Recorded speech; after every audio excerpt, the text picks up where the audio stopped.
here, I would request Rishi, who is a fellow with Swaniti, to respond to this question, that going forward, what are the key challenges, opportunities the coal regions have in this project of economic diversification? So when we talk about the coal production and coal mining in the country, if we see the coal not only employed the direct employment, but it has the induced economy impact.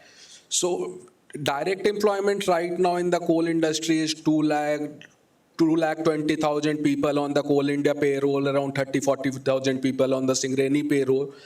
But the amount or the quantum of money that these people can bring into the local economy, that create a huge induced economy. And that induced economy, if you go to the Mancherial and Pedapalli, all the market of the Pedapalli are dependent on the coal income. Similarly, the real estate price, all those are linked to the coal. And the value chain which are developed in those regions are also the coal dependent value chain. Whether it's a transportation or a strong railway network, everything is planned around the coal, and that goes into the behavior of the people that they don't think beyond the coal. So right now, if we see what are the major challenge with the just transition, the first challenge, which is the communication. When we go to the coal producing region, it's very tough to explain to the people that there could be a future that is beyond the coal. And in the survey, Diksha has pointed out, still 1/4 of the household want their children to work in the coal industry. Changing that mindset is very difficult, but there is an optimism that in Jharkhand 4 years ago, this was a similar condition, but over the year with the effort of the CSO, government, think tanks, the people have started perceiving that there could be a change.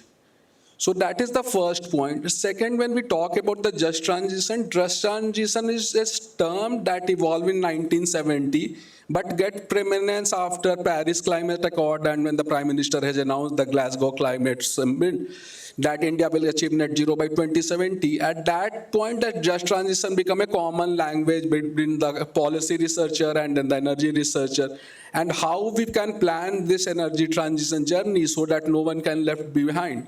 So in this whole context, if just transition involves at least 5-6 major components. Ones that the sir pointed out, it's the land reclamation. Again, changing the industrial policy, bringing the economic diversification in the region, repurposing of the complete value chain, scaling the people for the new sector and identifying the new sector. So these are the 5 and 6 major questions. And again, there could not be the one answer for all the region. The solution for Jharkhand would be very different because almost 12 districts out of 22 are dependent on the coal, and 70% of the non-tax revenue for the state come from the coal industry itself. Again, it has a macroeconomic implication. So just for example, in railway, 45% of the freight revenue come from the coal. Last year, coal transportation contributed $10 billion to the Indian Railway, which cross-subsidized the passenger fare. So again, it has the socio-political impact of the coal fares down. So still we don't know what are the timeline for the transition, but the timeline differ between the country and between the district also. So for example, in the Pench Kanan, which is in the Betul district of Maharashtra, transition has already started to happen.